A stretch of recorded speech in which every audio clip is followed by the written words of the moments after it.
Hello, जय हिंद। कैसे हैं आप लोग? मैं आनंद और एक स्वागत करता हूं आप सभी के अपने इस चैनल उम्मा जी के ट्रिक में। आज का आपका क्लास होने वाला है एसएससी जीडी का, जिसमें आपका टोटल 80 क्वेश्चन पूछा जाता है। और आज के इस वीडियो में आपको एसएससी जीडी के लिए ऐसा मोस्ट इंपोर्टेंट जीके बताने वाले हैं जो कि सीधे आपके एग्जाम में आएगा। तो आज का आपका पहला प्रश्न है जो कि आपको देखना चाहिए, जो कि सीधे आपके एग्जाम में आएगा। ऐसा कौन सा उत्सव है जिसमें सर्प देवी मनसा की पूजा किया जाता है? इसमें क्या होता है कि अगर किसी को सांप काट लेता है तो उसकी पत्नी सर्प देवी मनसा की पूजा करती है। तो वही पूछ रहा है, ऐसा कौन सा उत्सव है, ऐसा कौन सा महोत्सव है जिसमें सर्प देवी मनसा की पूजा किया जाता है, जो भारत में बंगाल, बिहार और झारखंड के कुछ हिस्सों में मनाया जाता है। जो इस सर्प देवी मनसा की पूजा किया जाता है वो भारत के बंगाल, बिहार और झारखंड के कुछ हिस्सों में किया जाता है। वह कौन सा महोत्सव है? तो याद रखिएगा, वो आपका बिहुला महोत्सव है। वो आपका कौन सा महोत्सव है? बिहुला महोत्सव ऐसा वो महोत्सव है जिसमें सर्प देवी मनसा की पूजा किया जाता है, जो भारत में मुख्य रूप से बंगाल में हो गया, बिहार और झारखंड के मनाया जाता है। मैं आपको पहले क्लियर कर दूं, आपके एग्जाम में त्योहार से यानी उत्सव से 3-4 प्रश्न पूछे जाते हैं। और आज के इस वीडियो में आपको ऐसा प्रश्न बताने वाले हैं जो कि सीधे आपके एग्जाम में आएगा। मैं कहूंगा दोस्तों, अगर आप सिलेक्शन लेना चाहते हैं एसएससी जीडी में, तो आज का यह क्लास आपके लिए वरदान साबित होने वाला है। अगला नंबर सवाल क्या कर रहा है? बिहुला। अच्छा, इसके बारे में कुछ इंपॉर्टेंट फैक्ट है जो कि सीधे आपके एग्जाम में पूछा जाता है। जैसे में बिहुला उत्सव जो है वह कहाँ कहाँ मनाया जाता है? जो बिहुला त्योहार है वो मुख्य रूप से कहाँ कहाँ मनाया जाता है? तो एक बंगाल में हो गया, मुख्य रूप से मनाया जाता है, बिहार में हो गया, झारखंड में। ये 3 ऐसे राज्य हैं जहाँ पर मुख्य रूप से बिहुला उत्सव मनाया जाता है। बिहुला उत्सव कहाँ कहाँ मनाया जाता है? बंगाल में, बिहार में और झारखंड में। एक आपका बिहू उत्सव होता है, एक आपका क्या होता है? बिहू उत्सव होता है, जो आपका असम में मनाया जाता है। जो आपका कहाँ में मनाया जाता है? असम में। बिहू उत्सव कहाँ मनाया जाता है? असम में। लेकिन यहाँ पर बिहुला कह रहा है, बिहुला। बिहुला उत्सव बंगाल, बिहार और झारखंड के कुछ हिस्सों में मनाया जाता है। और यह इसमें किस देवी की पूजा किया जाता है? अगर आपके एग्जाम में पूछा जाए बिहुला उत्सव में किस देवी की पूजा किया जाता है, तो सर्प देवी मनसा की पूजा किया जाता है। सर्पों की देवी मनसा की पूजा किया जाता है। ठीक है ना? यहाँ पर कुछ इंपॉर्टेंट फैक्ट लिखा है, इसको भी हम लोग देख लेते हैं, जो कि आपको जानना भी चाहिए। वह यह उत्सव बिहुला की कथा पर आधारित है। जो यह उत्सव है, यह जो त्योहार है, यह बिहुला की कथा पर आधारित है। यह एक समर्पित पत्नी जिसने अपने पति को, जिसे सांप ने काट लिया था, वापस जीवन में लाने के लिए देवी मनसा से प्रार्थना किया था। मतलब यहाँ पर हम वही समझा रहे हैं कि उसके पति को सांप काट लेता है तो वह मनसा देवी का पूजा करता है। ठीक है ना, कि हमारे पति को ठीक हो जाए। ठीक है, ये बिहुला उत्सव का मुख्य आधार है। ठीक है ना?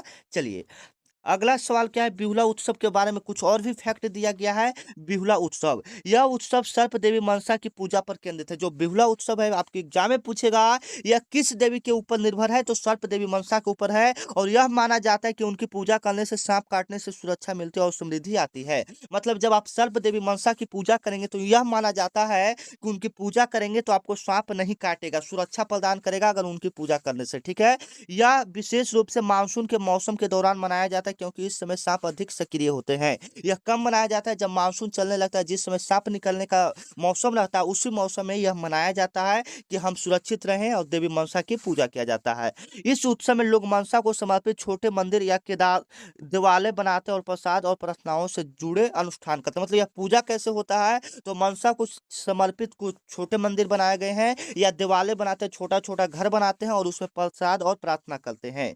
जैसे में यहाँ पर और कुंभ मेला भी थोड़ा सा आपका दिया हुआ है, कुंभ मेला को भी देख लेते हैं। कुंभ मेला यह प्रमुख हिंदुओं का त्योहार है। जो कुंभ मेला है यह हिंदुओं का प्रमुख त्योहार है, जो भारत में 4 स्थानों पर हर साल 12 वर्षों में आयोजित किया जाता है। जो कुंभ है यह कितने वर्षों पर आयोजित किया है? 12 वर्षों पर आयोजित किया जाता है। और कितने स्थानों पर? भारत में 4 स्थानों पर हर साल 12 वर्षों, मतलब हर 12 वर्षों पर आयोजित किया जाता है, जहां लाखों भक्त आध्यात्मिक शुद्धि प्राप्त करने के लिए पवित्र नदियों में स्नान करते हैं। ये इसका कुछ इंपॉर्टेंट फैक्ट है। अब चलिए सेकंड नंबर प्रश्न की ओर चलते हैं, जो कि सीधे आपके लिए इंपॉर्टेंट है। यहाँ पर कुछ और है, यहाँ पर लिखा है जैसे में अम्बुबासी। अम्बुबासी भी एक महत्वपूर्ण त्योहार है। ठीक है, तो यहाँ पर देख लीजिएगा, असम में कामाख्या मंदिर में मनाया जाने वाला यह एक उत्सव देवी कामाख्या को समर्पित है। जैसे में आपके एग्जाम में पूछेगा, अम्बुबासी, अम्बुबासी किस राज्य का प्रसिद्ध त्योहार है, तो असम का हो जाएगा। अम्बुबासी कहाँ का हो जाएगा, अ से अम्बुबासी और अ से असम। यह किस मंदिर के लिए प्रसिद्ध है, तो कामाख्या मंदिर में यह पूजा किया जाता है। ठीक है ना,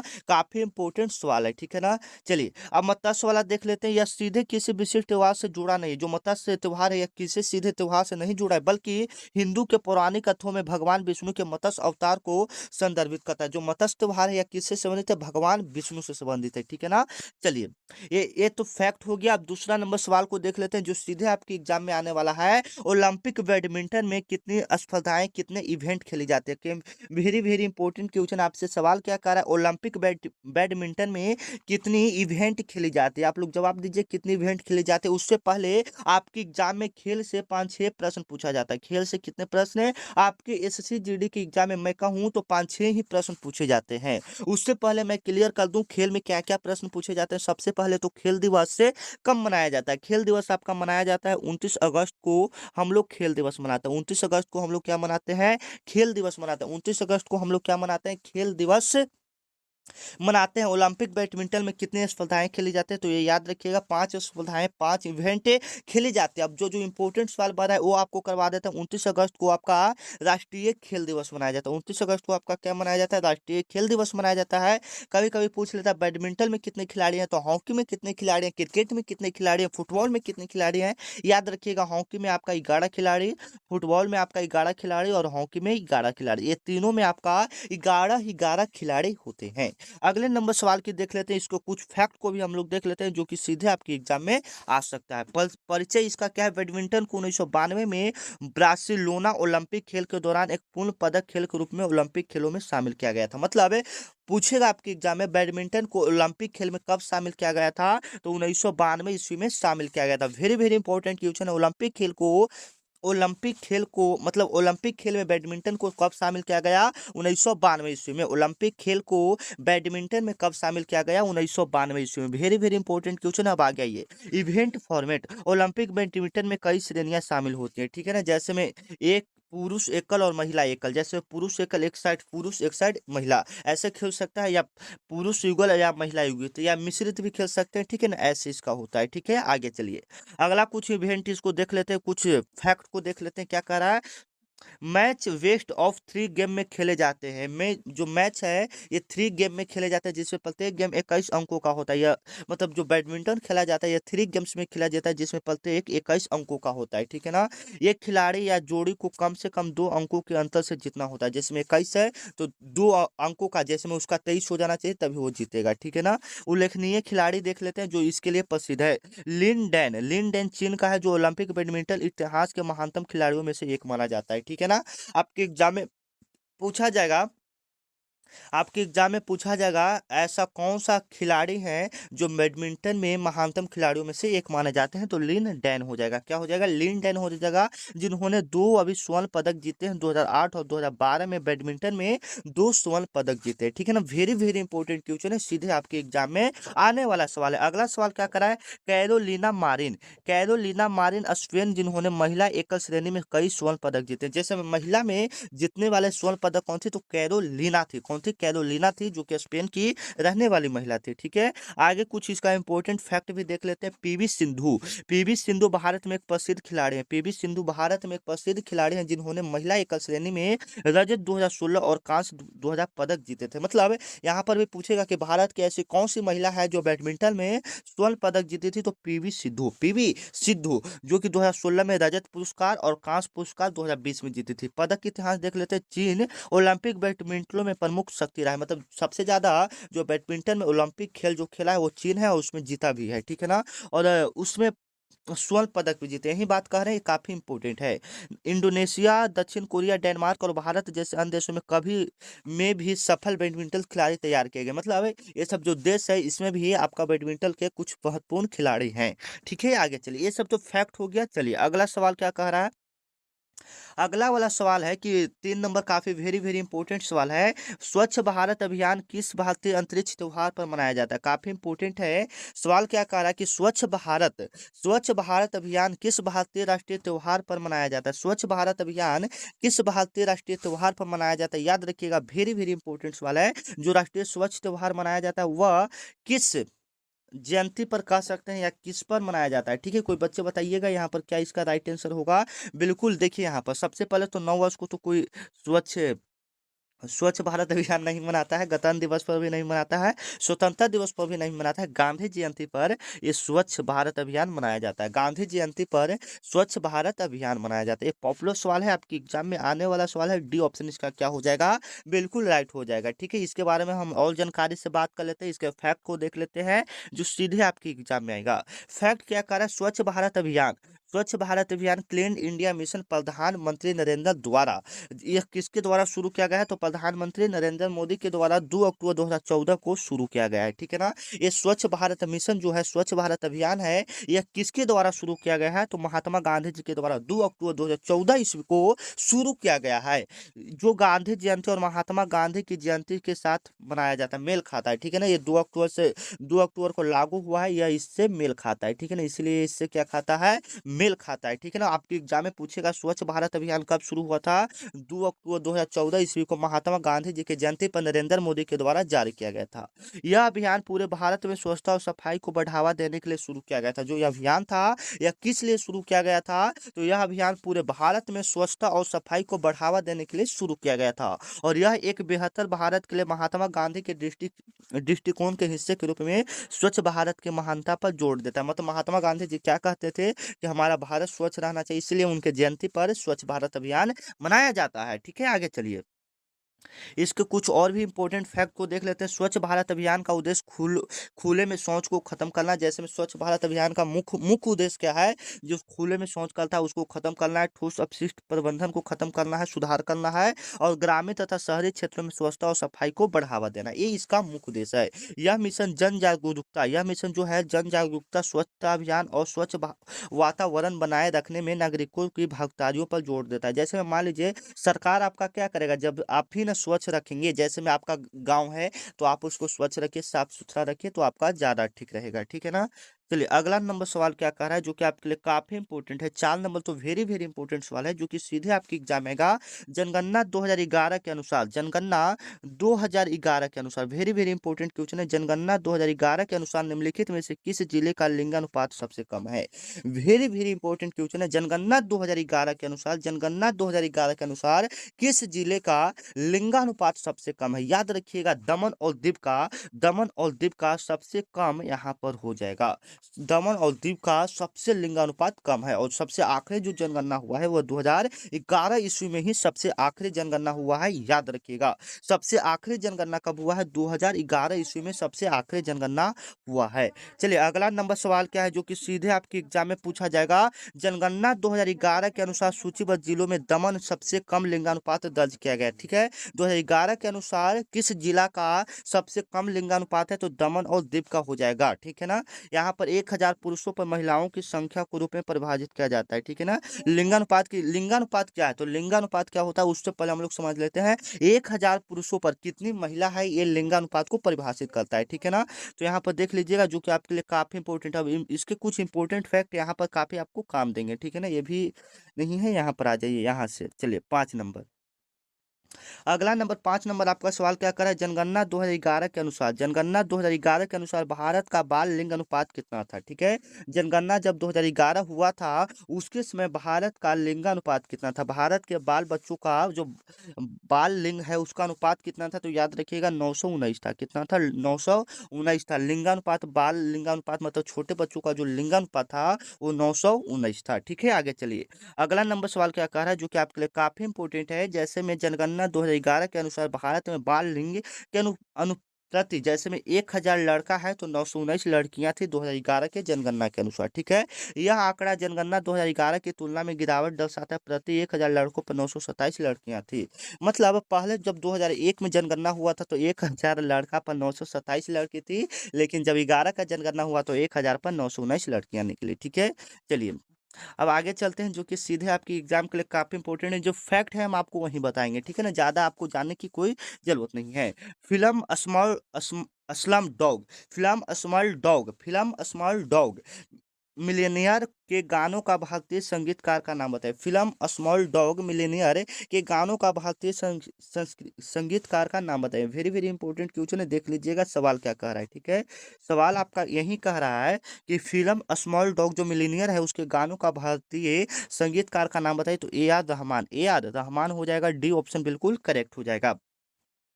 अगला नंबर सवाल क्या कह रहा है कि ए आर रहमान ने असलम डॉग मिलीनियर 2008 के लिए पुरस्कार विजेता साउंड ट्रैक की रचना किया है, ठीक है, मतलब 2008 में उसको पुरस्कार विजेता भी मिला था, ठीक है ना। चलिए अब यहाँ से हम लोग अगले प्रश्न को देख लेते हैं, ठीक है। 7 नंबर आपका प्रश्न है, निम्नलिखित में से किसने अभिनव भारत मंदिर यंग इंडिया की सोसाइटी का स्थापना किया। और आपको क्लास कैसा लग रहा है एक बार कमेंट में जरूर बताइएगा, आपको क्लास कैसा लग रहा है। और अभी तक चैनल को सब्सक्राइब नहीं किए हैं तो चैनल को सब्सक्राइब कर लेंगे, क्योंकि इस चैनल पर डेली आपको बीएसएससी का सॉरी एसएससी जीडी का इंपॉर्टेंट क्लास आपको दिया जाता है, जो सीधे आपकी एग्जाम में आएगा। और अभी तक आप लोग व्हाट्सएप ग्रुप को ज्वाइन नहीं किए, ज्वाइन कर लेंगे। 9334517119, यह मेरा व्हाट्सएप नंबर है। इस पर अगर आप लोग एसएससी जीडी लिखकर मैसेज करते हैं तो आपको व्हाट्सएप ग्रुप में जोड़ दिया जाएगा। और जो पीडीएफ रहता है, ये सब पीडीएफ जो रहता है वो आपको ग्रुप में ही डाल दिया जाता है, ठीक है। तो यहाँ पर सवाल क्या कर रहा है, निम्नलिखित में से किसने अभिनव भारत मंदिर सोसाइटी का स्थापना किया। वेरी वेरी इंपॉर्टेंट सवाल है, जो कि सीधे आपके एग्जाम में आएगा। तो ठीक है, याद रखिएगा किसने किया है, एक किसने किया, कोई बच्चे बता सकते हैं अभिनव मंदिर या यंग इंडिया का स्थापना किसने किया है, ठीक है। तो विनायक दामोदर ने किया है, विनायक दामोदर सावरकर और गणेश दामोदर सावरकर ने किया है। विनायक दामोदर सावरकर और गणेश दामोदर सावरकर ने किया है। ए ऑप्शन आपका क्या हो जाएगा, बिल्कुल राइट हो जाएगा। ए ऑप्शन आपका क्या हो जाएगा, बिल्कुल राइट हो जाएगा। चलिए अगले नंबर सवाल को हम लोग देख लेते हैं, जो कि आपके लिए काफी इंपॉर्टेंट है। यहाँ पर सवाल क्या करा है, कुछ फैक्ट भी लिखा हुआ है। अभिनव भारत मंडल जिसे शुरू में यंग इंडिया सोसाइटी कहा जाता था। अभिनव भारत मंडल जिसे शुरू में क्या कहा जाता था, यंग इंडिया सोसाइटी कहा जाता था, जिसका स्थापना 1904 में हुआ था। इसका स्थापना कब हुआ था, 1904 में हुआ था। विनायक दामोदर सावरकर, वीर सावरकर और उनके भाई गणेश दामोदर सावरकर ने इसका स्थापना महाराष्ट्र में किया था। जैसे पूछेगा यंग इंडिया सोसाइटी का स्थापना कहाँ में हुआ था, तो महाराष्ट्र का नासिक में हुआ था। किसने किया था, तो गणेश सावरकर और दामोदर सावरकर दोनों भाई थे, दोनों ने मिल के 1904 ईस्वी में किया था, ठीक है ना। काफी इंपॉर्टेंट है। यह इतालवी राष्ट्रवादी ग्रुप्स मेजनी के यंग इंडिया के प्रेरित से एक युग क्रांतिकारी समाज था। मतलब यह किससे संबंधित था, यह किससे क्रांतिकारी था, तो यंग इंडिया से संबंधित था, ठीक है। आगे चलिए 8 नंबर आपका सवाल क्या कर रहा है, जो कि आपके लिए काफी इंपॉर्टेंट है, आपके एग्जाम में आने वाला है कि भारत की जनगणना 2011 के जनगणना के अनुसार 2011 के जनगणना के अनुसार किस केंद्र शासित प्रदेश में जैन आबादियों सबसे अधिक होती है। किस देश में जैन आबादी सबसे अधिक होती है, तो दिल्ली में होती है। बी ऑप्शन इसका क्या हो जाएगा, बिल्कुल राइट हो जाएगा। बी ऑप्शन इसका क्या हो जाएगा, बिल्कुल राइट हो जाएगा। जनगणना की मतलब 2011 के जनगणना के अनुसार किस केंद्र शासित प्रदेश में जैन आबादी सबसे अधिक है, तो दिल्ली में सबसे अधिक है आबादी, ठीक है। चलिए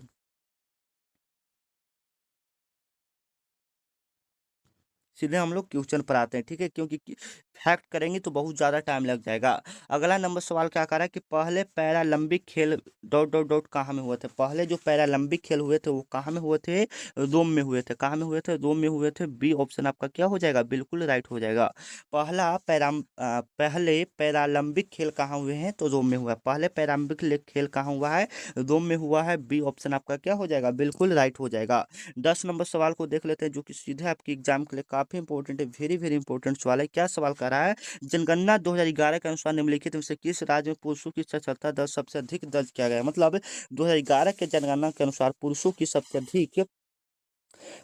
सबसे अधिक साक्षरता दर सबसे अधिक कहाँ दर्ज किया गया है, तो केरल में दर्ज किया गया है। कहाँ में दर्ज किया गया है, केरल में दर्ज किया गया है, ठीक है ना। चलिए यहाँ पर क्या कह रहा है, इसको भी फैक्ट को थोड़ा सा हम लोग देख लेते हैं, क्योंकि थोड़ा सा इंपॉर्टेंट है, तो देख लेते हैं। जनगणना 2011 के अनुसार केरल में भारत में पुरुषों की साक्षरता दर सबसे अधिक है। कितना है, 96.1% पुरुषों की साक्षरता दर है, ठीक है ना।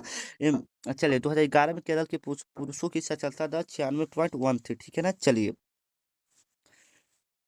यहाँ पर देख लीजिएगा, मिजोरम का पूछेगा तो मिजोरम का हो जाएगा 92.26%। अगर आपके एग्जाम में मिजोरम का पूछेगा तो टू 92.6% हो जाएगा। सिक्किम का पूछेगा तो 94.4% हो जाएगा। गोवा का पूछेगा तो 94.2% हो जाएगा। 2011 में गोवा का पुरुष का साक्षरता दर 94.2, सिक्किम का इतना हो जाएगा और इतना हो जाएगा मिजोरम का हो जाएगा। ठीक है, काफी इंपॉर्टेंट है। चलिए 11 नंबर के क्वेश्चन को देख लेते हैं, जो कि आपके लिए काफी इंपॉर्टेंट है, आपकी एग्जाम में आएगा। भारत की जनगणना 2011 के अनुसार, भारत की जनगणना 2011 के अनुसार किस राज्य में सबसे कम महिला साक्षरता दर दर्ज किया गया? सबसे कम साक्षरता दर महिला वाला कहाँ कम किया गया है? तो ये बिहार में किया गया है। ठीक है ना। चलिए